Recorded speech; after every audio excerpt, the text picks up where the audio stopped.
One way you can make your compliments better is by making your compliment as unique to that person as possible, so it would apply to the fewest number of other people possible. You can do this by specifying extra details of what you're complimenting on, and by mainly focusing your compliments based on their personality rather than their looks. Here's something you can do to build connection. It's especially good on the first date. If you're wearing a hat or accessories or something like that, give it to them to wear for a second. This will likely build comfort. It's usually a cute thing to do, and it's a good opportunity to initiate touching. If you want to learn social skills, follow me. How to respond to a compliment. It's literally the most simple thing. In almost every scenario, the best thing to do is just say thank you, give a smile, and give eye contact back. If you want to flirt, it's a good option to give a compliment back. It's also a good opportunity to ask for someone's contact details just after they've given you a compliment. If you want to learn social skills, follow me.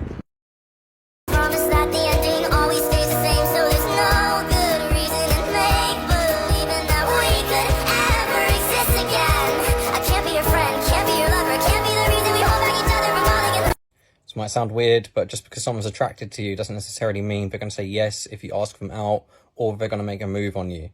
They might be attracted to you, but already seeing someone else. They might want to make a move, but just be too nervous. If you ask them out in front of their friends, they might say no just so that they can look cool in front of their friends. So if you made a reading from body language and other signals that you thought they were attracted, doesn't necessarily mean your reading was wrong just because things don't go the way that you wanted them to. If you want to learn social skills, follow me.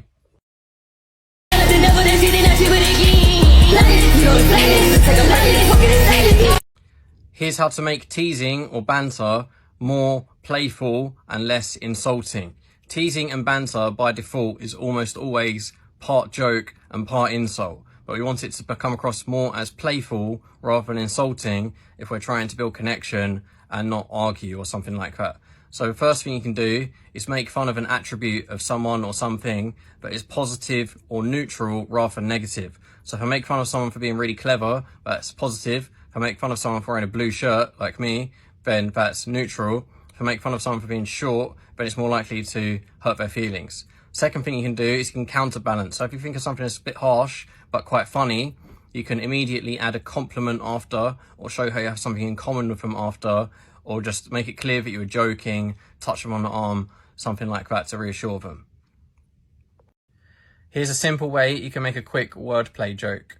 You can practice this on your own if you feel like you need to improve.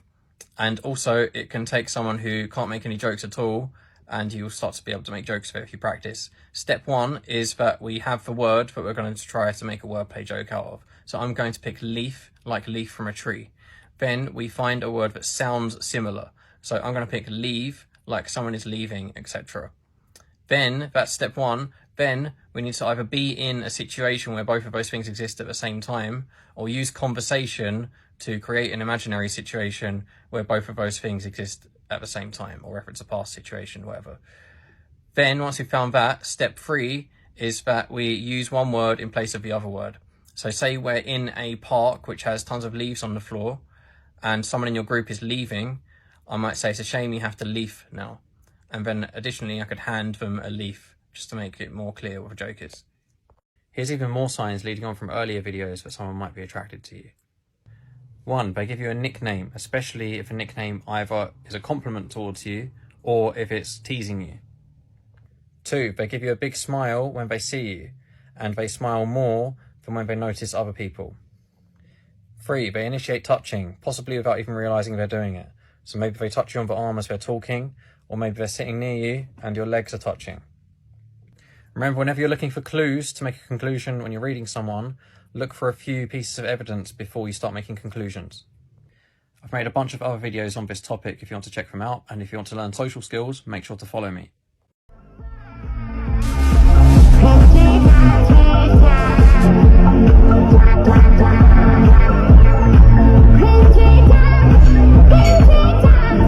Here's a quick persuasion tip. Instead of asking, are you going to do this, ask, when are you going to do this? Which assumes that they're going to do it. Don't do it if they're not very convinced at all right now, because then it can backfire, because it can seem pushy. But otherwise, the options that question suggests are different options of time that all ultimately equal they do the thing that you're trying to persuade them to do. Versus, are you going to do this, has I am and I am not. Equals more likely that you're going to be able to persuade them to do the thing. If you want my help with your social skills, go here.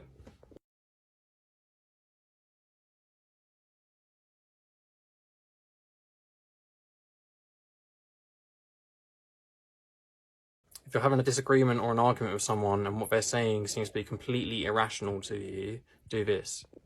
Make sure to just at least find at least one small grain of truth in what they're saying, even though it seems completely irrational to you. This will likely prevent you from having super unempathic body language and energy, which is going to make them feel even less understood and even more attacked, and probably then therefore make them even more irrational. If you find my videos helpful, then you'll definitely find a one-to-one free trial session of our social skills coaching much more helpful than the videos. Check this out for more info.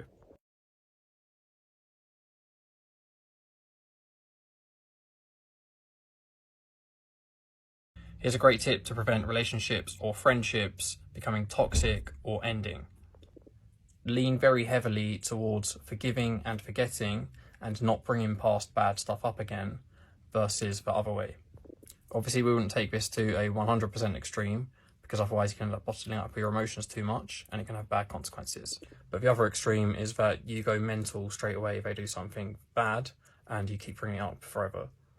Most people are leaning too heavily towards that one.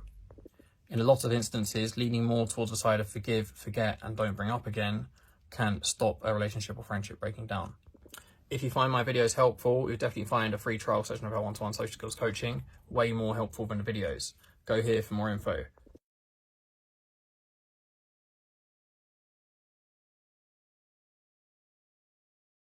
Here's the absolute basics of flirting. 1. Compliments. A compliment that's flirtatious will sound gay if you said it to someone of the same sex. If you're already gay or bi, just simulate the same thing between two straight people. 2. Teasing. Make fun of them, but in a playful way rather than in an insulting way. 3. Touching. Obviously, we need to be careful not to be creepy, but a good start is just to touch someone on the arms while you're talking and see if they like it or not.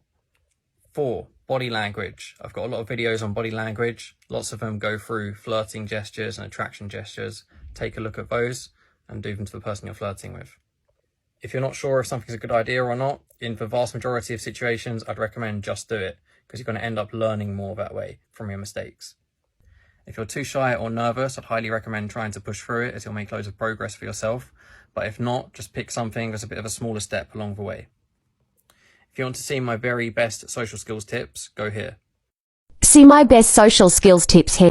Here's a simple way to potentially spot if someone's lying. If they're telling a story and you think the story might be a lie, ask a question about a very insignificant detail of the story.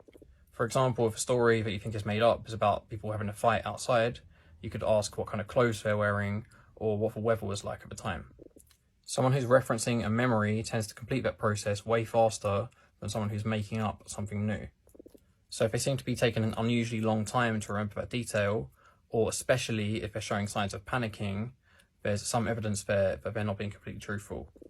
If you think my videos are helpful for you, there's a pretty close to 100% chance you'll find a free trial session of our one-to-one social skills coaching much more helpful than these. Check this out for more information. Teasing or banter is friendly and often a sign of flirting as well. This kind of humour is always at least part insult, but it's primarily friendly and secondarily insulting. So the overall impact is that it doesn't hurt people's feelings. Treading the line between friendly and insulting is commonly used in bullying, where it's plausibly deniable that they were joking. If what they're saying is hurting your feelings, you can test whether it was a mistake or not by telling them that you didn't like it. If they respond with something like, "It's just a joke, you should get a sense of humour," then it's likely that they're bullying you. And if they apologise and try to correct themselves, it's likely they were just trying to be playful and they messed up one time. If you want to learn social skills, follow me. Here's some signs someone's attracted to you. Number 1, they give you compliments, especially if that compliment would have sounded gay if they said it to someone of the same sex. If you're gay already, just simulate the same thing with two straight people. I made a video about this before. 2, they make fun of you in a playful way. So it's less of an insult and it's more playful, but they're still taking a piss out of you a bit. 3, they look at you when they think you're not looking. 4, they initiate touching. So this can be something as minor as they touch you on the arm while you're both laughing at something. If you want to learn social skills, follow me. Here's the point to decide when to have space from someone. If the vibe of your relationship or friendship starts to decline very fast, that's the exact point that you should be looking to have some space for a while. This way you're almost definitely avoiding lots of damage to the situation. It's nearly always been better to lean towards having the space for a bit too much time than a bit too little time, because that way it's going to reduce the chances of the thing that is making people feel negative feel like it's still a thing in the situation. If you find my points helpful and you want to improve your social skills, I'd highly recommend that you check out the free trial session of our one-to-one social skills coaching. You can see it here.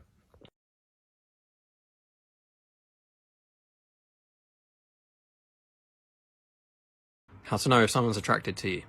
If their body language is pointed towards you, so their feet, their shoulders, their face, any part of their body.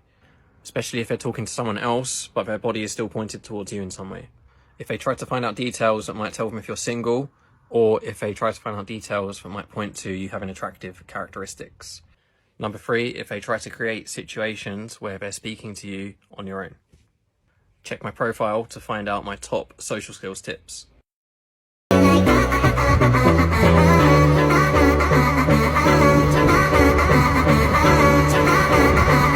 Here's the difference between what makes a male attractive and what makes a female attractive. So bear in mind, I'm primarily referencing straight males and straight females here. First of all, attraction can be split into 2 categories. One is more of a conscious decision where someone's decided that they're attracted to someone of a certain characteristic for whatever reason. The other is more instinctual and we have less of a choice over, and it exists for biological and evolutionary reasons, which I'm going to cover briefly. So females tend to be more attractive based on looks, which is an indicator mostly of health, and also features that show that they may be a good mother. Guys are more attractive due to a more complex list of reasons. For example, social skills and how strong they are, how much access to resources they have. Ultimately, all of these features can be summed up as ability to control the environment around them. Because back in the Stone Age, prehistoric times, females and males had more of a function than they do today. Females would more be oriented towards working on the inner workings and the socializing factors of a group, and picking the males that were the best at their jobs to breed with and continue genetic lineages that were favorable to control the environment. And males were more oriented towards protection and providing and basically being able to control the environment around them. So that's a brief summary of why attraction features in males and females are a bit different. Here's the concept of being smooth explained properly. So this is something that's constantly referenced, usually in relation to flirting, but it's relevant to any area of social skills, in my opinion. So basically what we're doing is we're going from 0 to 100 in smaller steps within the same time frame, or pretty much the same time frame usually. So 0, 50, 100 is not smooth. 0, 1, 2, 3, 4, etc. For those of you who can count, you can work out the rest. It's more smooth.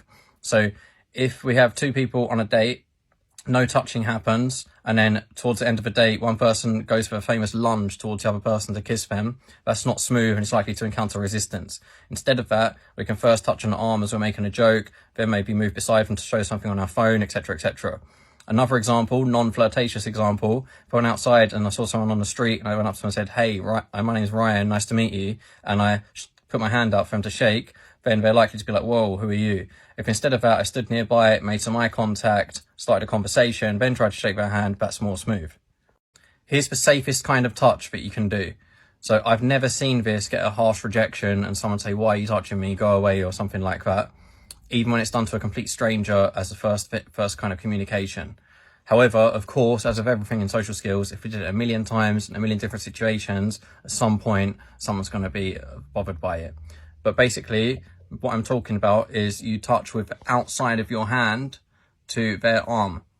So this is a good way to either get someone's attention or initiate touching initially. If you're looking to touch to build physical comfort or to flirt or something, it's usually the first one that you can do, but it tends to be completely okay. And then we can escalate things a bit from there if you want to, and of course if the other person feels comfortable.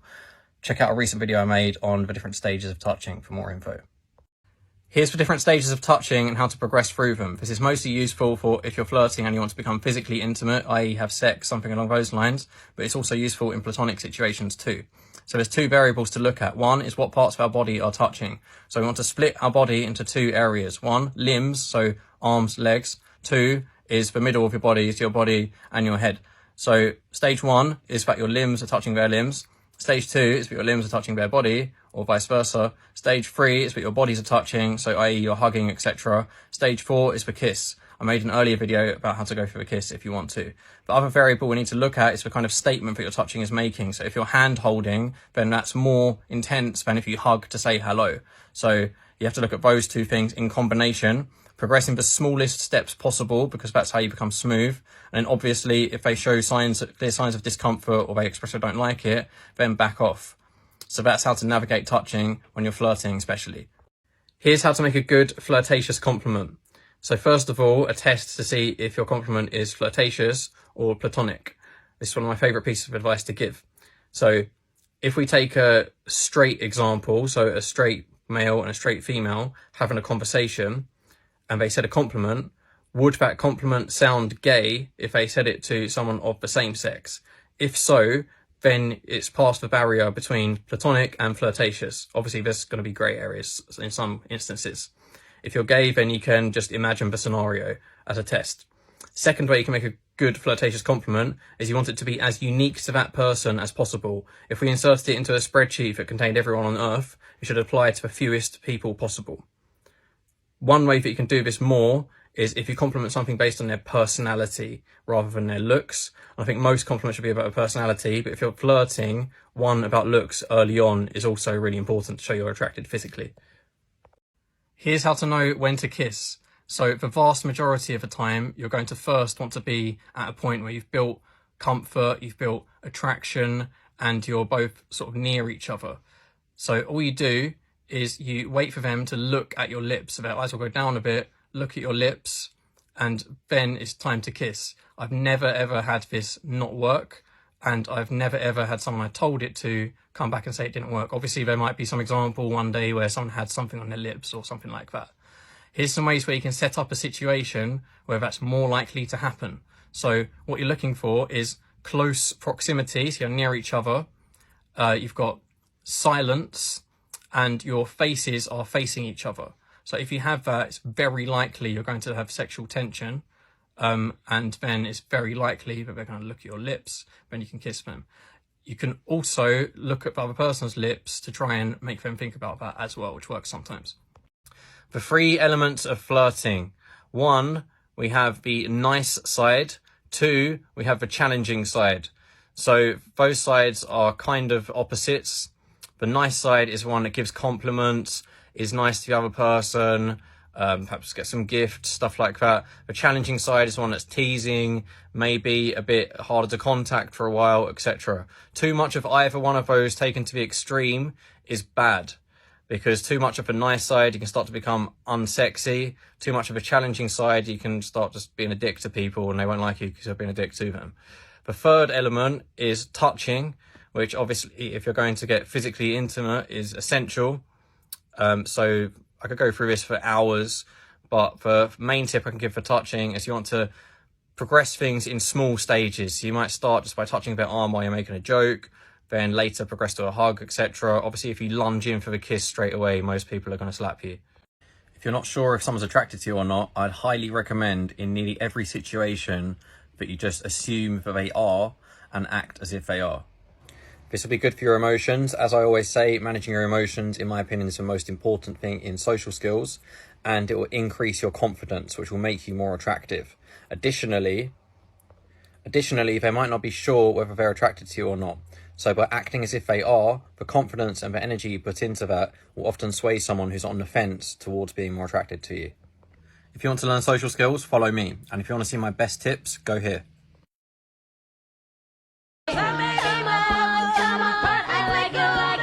Sex, baby, let's talk about you and me.